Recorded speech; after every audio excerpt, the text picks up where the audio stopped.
Good afternoon, everyone. So let us start this poem once again. Let us read The Voice of the Mountain, which I had been doing with you. I had started it. In my last class, I had started this poem, and we had completed, I think, the first 6 stanzas, most probably. Let us look at the poem.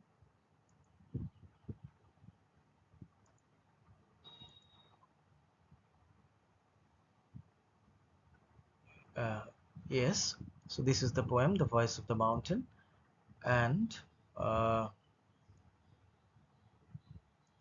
we had done until up till this stanza, I think. I am the desert and the rain. So the part and particles of life that clutch and cling for thousands of years. So let us continue. Let us recapitulate as we saw. The poet Mamang Dai is talking about this mountain, and the mountain is speaking. It is speaking out, and as we can see from the title of the poem, The Voice of the Mountain, so it is a kind of an autobiographical, you can say, rendering of the mountain's thoughts. And in this stanza, I am the desert and the rain, the wild bird that sits on in the west, the past that recreates itself, and particles of life that clutch and cling for thousands of years. So in the sixth stanza, this is the sixth stanza. So let us go back to the sixth stanza, yes. And the mountain is talking about nature in its different aspects. As we can see that deserts, it denotes a kind of a dry vastness, while the rain, it is exactly the opposite, and there is this nourishing kind of a quality in the rains, the kind of a rejuvenating quality that is there. And as we can see that the poet is making this mountain talk, and the mountain says that the wild bird that sits in the west. So a kind of in the poem,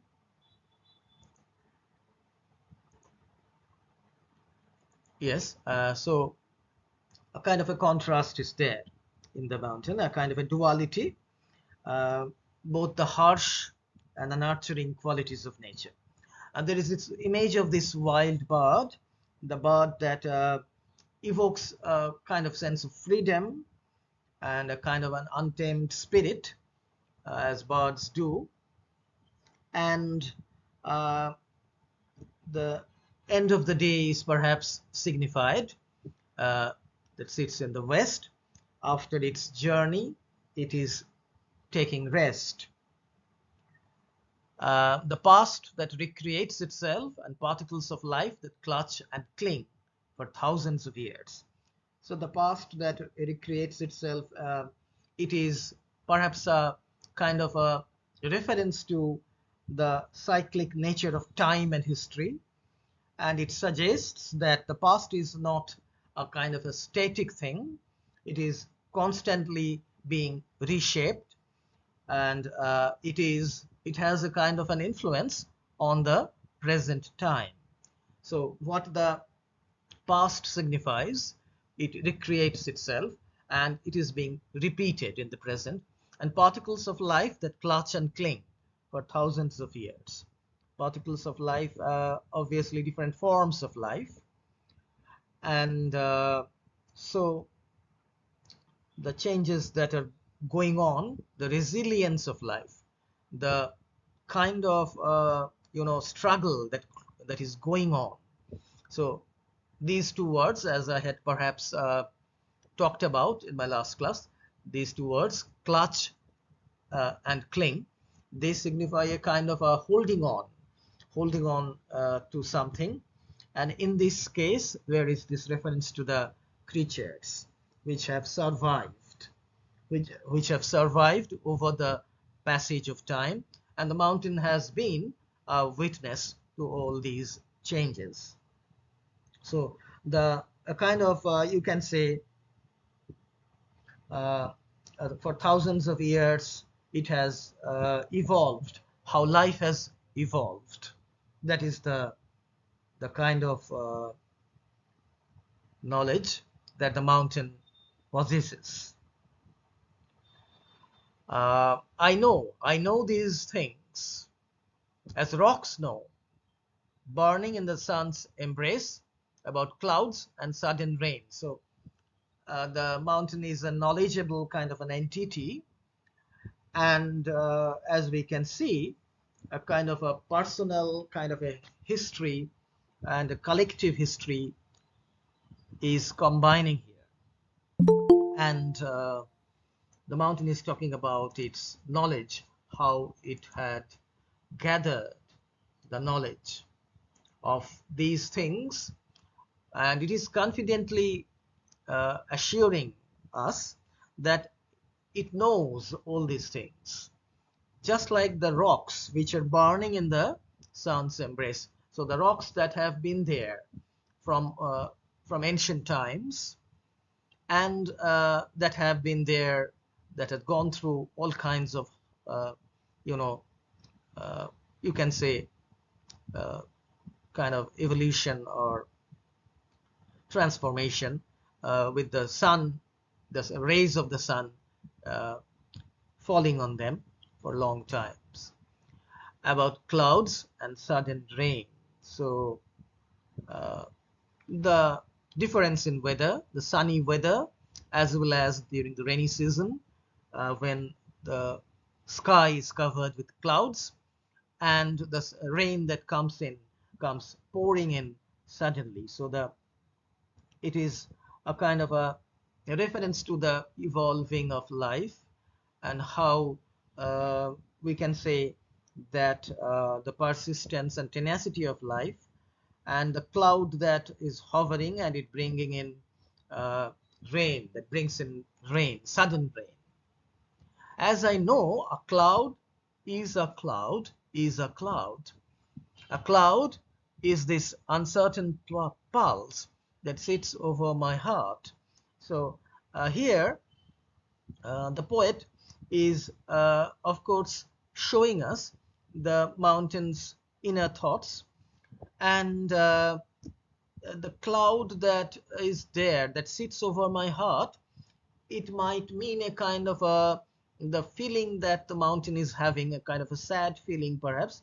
uh, it is being weighed down by a cloud, and the image of the cloud that is hovering over the speaker's heart. And metaphorical speaking, it might represent a kind of an uncertain and fluctuating emotional state as the cloud keeps floating. And the cloud might symbolize the feelings of doubt, or a sense of vulnerability, or a feeling of ambiguity. So as we can see, it is a kind of an image that brings in these thoughts, these aspects. And the preceding image of nature, that the life of how these creatures were enduring, they were clutching and clinging. So the endurance with the fluctuating nature of the clouds. So I know a cloud is a cloud is a cloud. It is a kind of a, you can say, emphasis, and it is repeated. Uh, the word cloud is repeated. So the word cloud here can symbolize uncertainty and a sense of pessimism, perhaps. So the poet associates the mountain with these feelings. And the mountain refers to the clouds that seem to embrace his heart. So perhaps the mountain is grieving. The mountain is grieving, or it is sad. It is full of melancholy thoughts or feelings. So its heart has been clouded over. It has been full of this sad feeling. So the mountain is expressing its feelings as time goes on, as time passes by, how it has felt watching over everything. It is acting as a kind of a sentinel, or it is acting as a kind of a guard, looking downwards onto the village, the boats, and all the imagery that we got in the initial stanzas. So, and what the mountain has arrived at a kind of a conclusion in the next stanza. In the end, the universe yields nothing except a dream of permanence. So here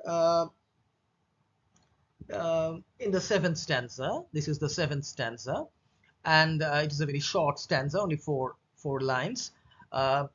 What the mountain is trying to say here is the fact that the universe, it has gathered the knowledge that perhaps the universe actually will yield nothing worthwhile. The universe will not yield or produce something to look forward to, nothing very positive as such. So in the previous stanza we thought, or we saw, how the cloud was burdening the heart of the mountain, and here it is continuing. Perhaps the mountain was thinking about this, that only a dream of permanence. So there is a kind of a sense of hopelessness, and this sense of pessimism that comes in. So the mountain, from its experience, from its observation, from its high position, it has come to see that, or come to understand, that there is only a dream of permanence. Nothing is permanent in this world. One can only hope, or one can only dream of permanence. So everything is a kind of a transitory in nature. And as we can see, the dream keeps every living creature alive, and it is aligning with the spirit of the world. So it's a kind of a daydream, a dream that comes to the mountain. And so there is a sense of emptiness, a sense of hopelessness or futility, perhaps in the vastness of the universe.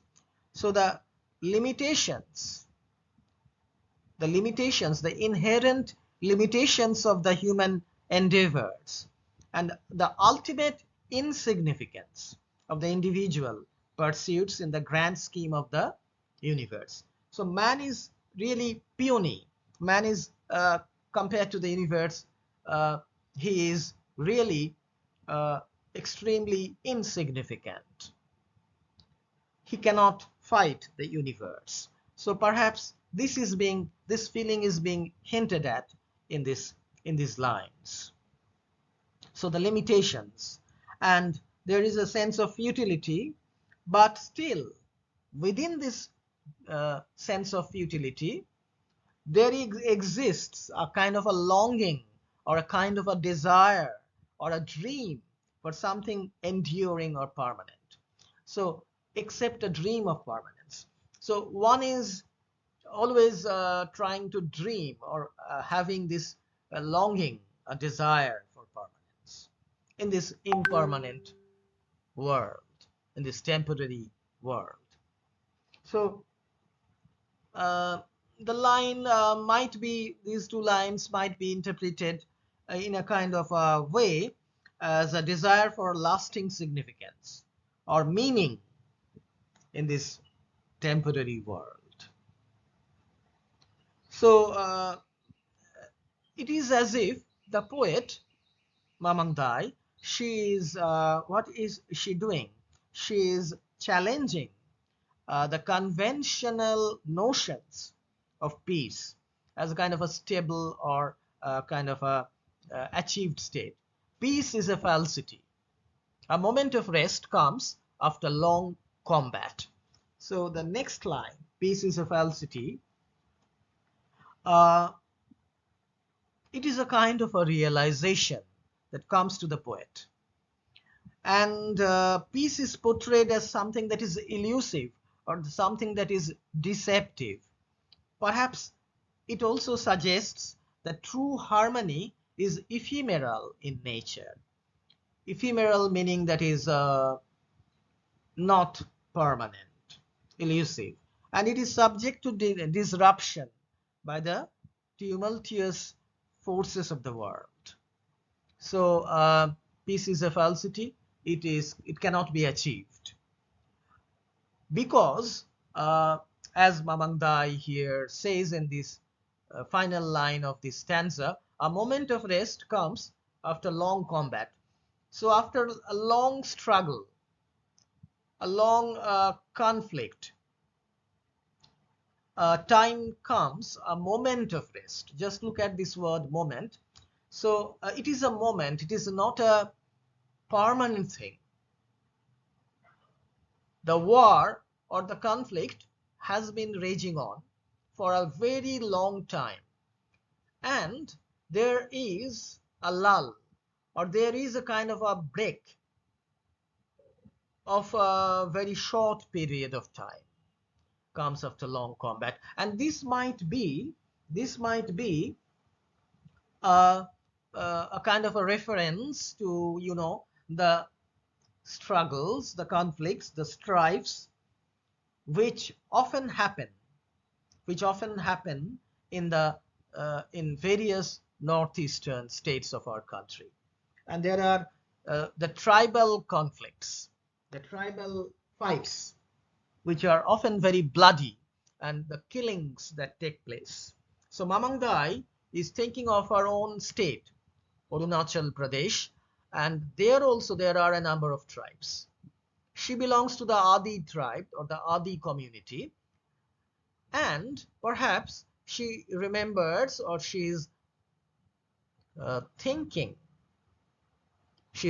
of such a kind of a conflict that had happened earlier, and that had been a long drawn conflict which had disturbed peace and harmony in her state, in her locality.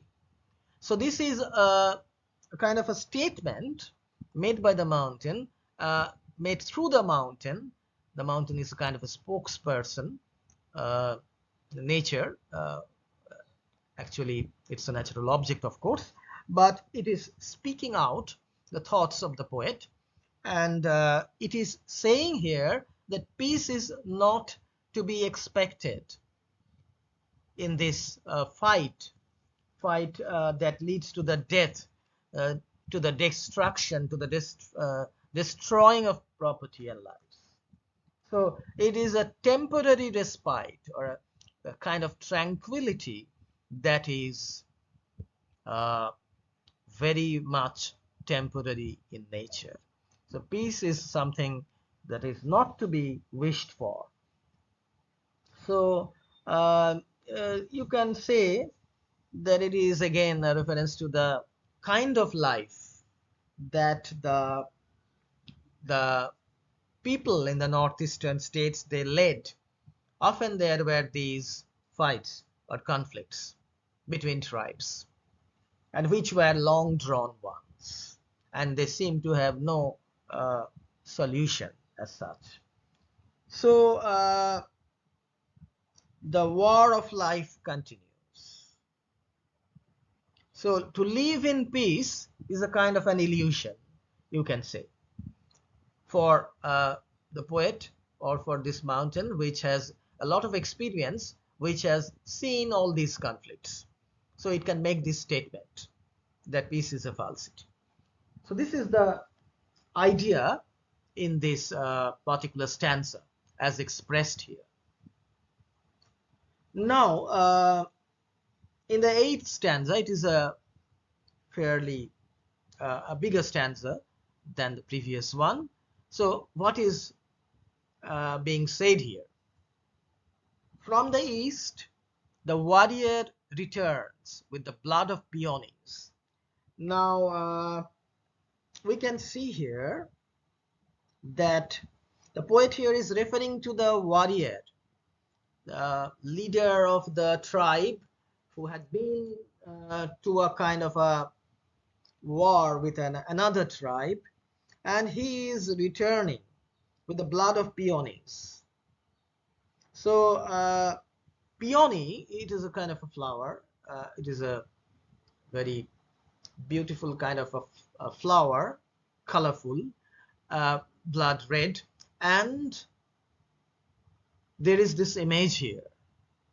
So the east signifies the rising of the sun, as it were, the beginning of the day, and the warrior comes in with the blood of peonies.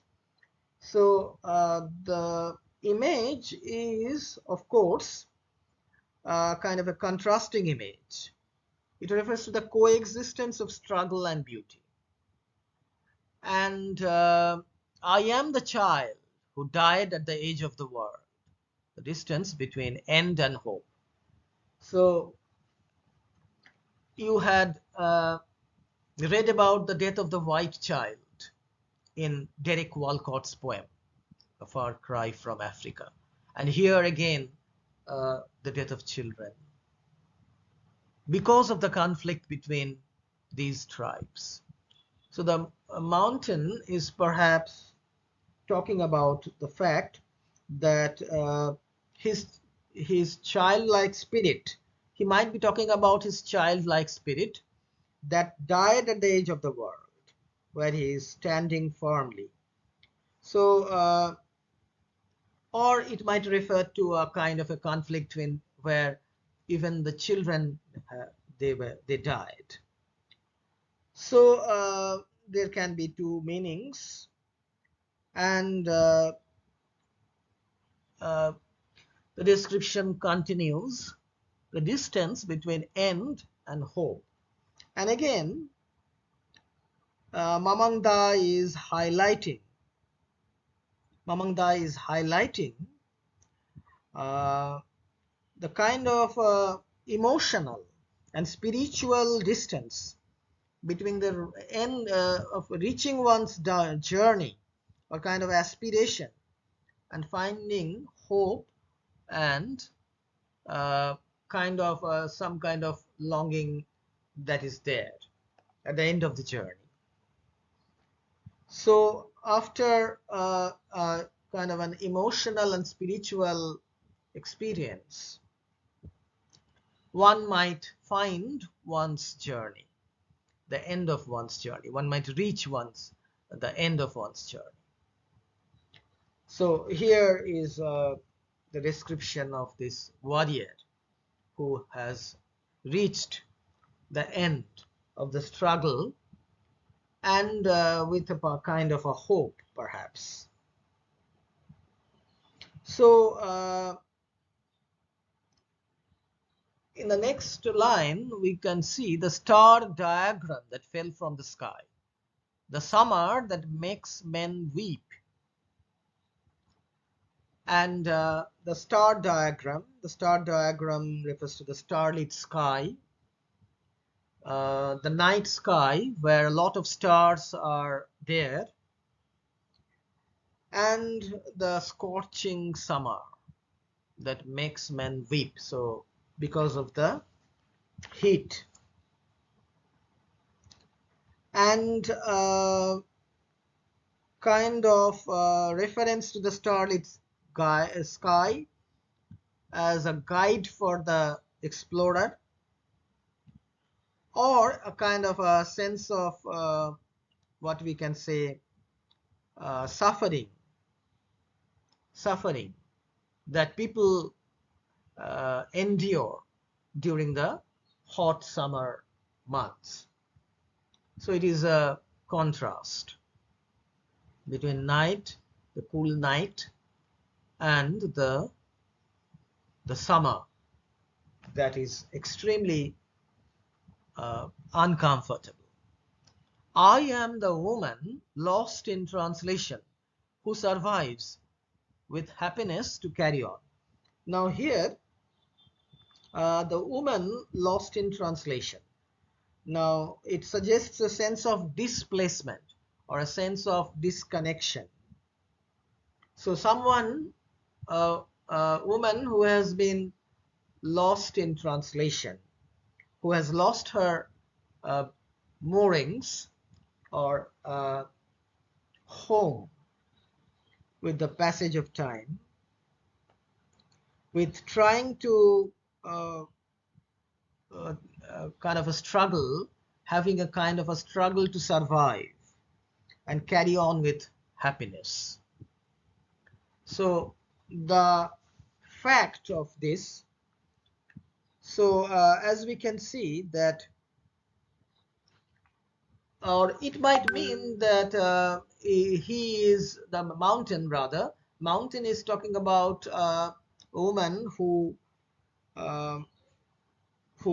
actually was lost with the passage of time. So as you know,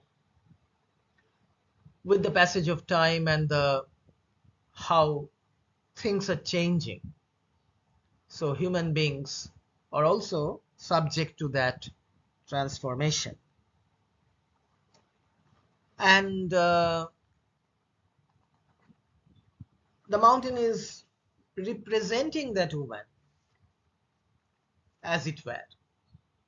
It is identifying with that woman, and it ultimately survives with a sense of meaning or a sense of joy, even during the midst of struggle. So it has struggled for a long time along with the human beings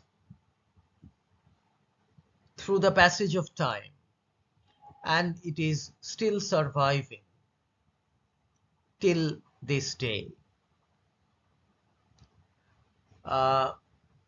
So the contrast that is there between this night and the day, the coolness of the night with the contrasted with the hot summer month, that becomes very discomforting for people, and how the transformation of human beings has taken place. Now we come to the last stanza of this poem. I am the breath that opens the mouth of the canyon, the sunlight on the tips of trees. So here the mountain refers to its, you can say, vastness. I am the breath that opens the mouth of the canyon, and how the mountain creates a passage for the canyon to breathe, as it were, the sunlight on the tips of trees. Moreover, the sunlight that falls on the trees that are growing on the mountain, there where the narrow gorge hastens the wind. The narrow gorge, it is a kind of a crevice or a kind of a gorge where the wind is blowing, it is always in haste, as it were. I am the place where memory escapes the myth of time. I am the sleep in the mind of the mountain. So as the mountain is saying that it has been there, it has survived for a long period of time, it is there. It is like the breath that sort of gives the canyon a kind of a spirit, the sunlight that falls on the tips of trees, and the narrow gorge that is a windy kind of a place. And I am the place where memory escapes the myth of time. So the myth of time, of course, as if one loses the track of time. And the mountain has been there for a very long time. And a person who stands in front of the mountain, he or she will lose the track of time. He or she will not be able to understand or calculate the time period for which the mountain has stood there. So memory escapes the myth of time. So all time is surmounted, the barrier of time, as it were, is surmounted by this mountain. And memory will not be able to go back to that ancient time, the time when the mountain came into existence and it started growing, and it has survived through all these hundreds of years. So one will stand in awe.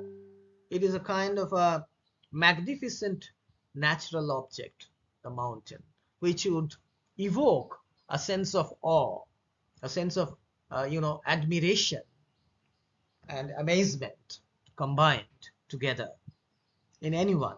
So one would lose the track of time. So the poet here, perhaps, I am the sleep in the mind of the mountain. So it is perhaps the poet or the speaker. There are sometimes the mountain is speaking, sometimes the speaker is voicing forth her thoughts. She is perhaps saying here, the poet presents her similarity with the spirit of the mountain. So it is a kind of a sleep that is happening. So it is a kind of a personification of nature, the mountain, and the very essence that animates the landscape, the surrounding landscape. It is acting as a kind of a god. So the breath, it might refer to the life-giving force, a kind of a powerful life-giving force, because without a breath, nothing can survive. And so sunlight, it symbolizes a kind of a illumination or kind of energy or vitality. So the personification of the mountain continues in the last stanza as it was there, and it has become timeless. It's a natural object which is timeless. It has defeated the fleeting time. So the constraints or the temporal boundaries have been surmounted, they have been overcome. And as if in the last line, I am the sleep in the mind of the mountain, we can say that the speaker is embodying, or she is feeling a kind of a state of rest in the mountain's mind, as if the mountain is kind of evoking a kind of a deep connection between the speaker and itself. The inner thoughts of the mountain, the rhythms, the energy of the mountain is being shared. So ultimately, the imagery of sleeping, that is a sense of brings in a sense of tranquility, a kind of restfulness. So the mountain's vastness, there is in the mountain's vastness a sense of peace and stillness, a calmness that is there. So perhaps this is a reference that the poet gives us in the last line of the poem. I am the sleep in the mind of the mountain. So the kind of a cooling or calming effect that the mountain produces in the minds of the onlookers who stand before the mountain, and they are amazed, they are really full of surprise when they look at the magnificent mountain. So this is the poem, The Voice of the Mountain, and as we can see here, a personification of this natural object that is here. And of course, personification is the most important figure of speech. And as I had told you before we started, as a way of, introduction to this poem, that Mamang Dai's poetry, actually, it is in fact full of these thoughts, these, the folklore of her own state, the myths that are there, and the story that are there surrounding nature, the natural objects, rivers, mountains, hills, landscapes. And her poems are really steeped in tribal folklore. So she has been working with the myths of her land.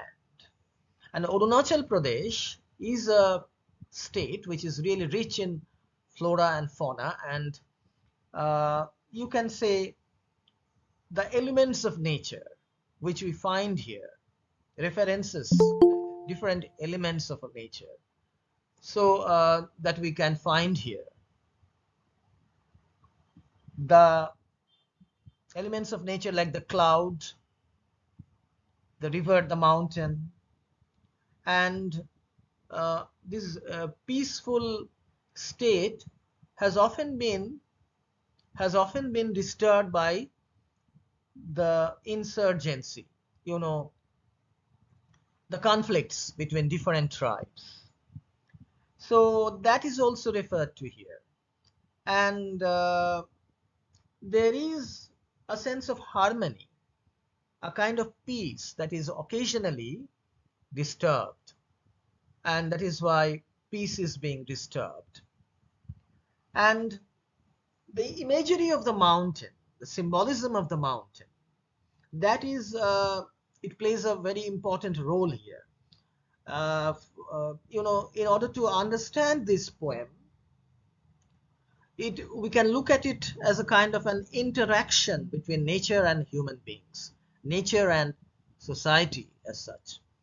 So the grandeur and the mystical nature of the mountain that is found in Mamang Dai's poems, along with the myth, the folklore that she combines in her work. So it is a kind of a story that is evolved, a story that is written, composed. So a story that tells the tale of these land masses. And that is why Mamang Dai has become one of the leading Indian English poets. And she, as I had told you, she has also received the Padma Shri award for her contribution to literature. So obviously we can look at this poem as a kind of a expression of how the folklore of her land, how the myths of her tribal culture comes into being. So she's writing about the elements of nature like clouds, rivers, and mountains, and it is a kind of a expression, as a kind of a, she takes this mountain as a kind of a spokesperson, So Mamang Dai has been trying to voice these facts, and Arunachal Pradesh is a far-flung state. It has a border with China, as you know, and there has been some disputes also. But it has become a forgotten land. Somehow, the several tribes, they follow an indigenous lifestyle. So all these tribes, including the Adi tribe to which Mamang Dai belongs, they have a very strong belief in nature, and they worship nature, as we saw in that description of that dumb young man who could not speak but who had brought this gift of fish. So they worship nature, and to them nature is a divine object, divine thing. So obviously we can look at the how the collective consciousness of the tribal people uh, uh, go a long way in building up their sense of respect, their sense of reverence, a sense of belonging to nature. So therefore, we can obviously look at this poem as an expression of that belief in the power, in the healing power of nature. The mountain is a part of nature, and it has been portrayed as a kind of onlooker, as a kind of, you can say, some entity that keeps watch like a guard over the civilization, over the generations of human beings and nature as well. So this is our poem, and with this I have finished the 3 poems that we had in our syllabus, and I would ask you to read the poem once more and just uh, try to understand the different aspects of the poem that has been discussed here.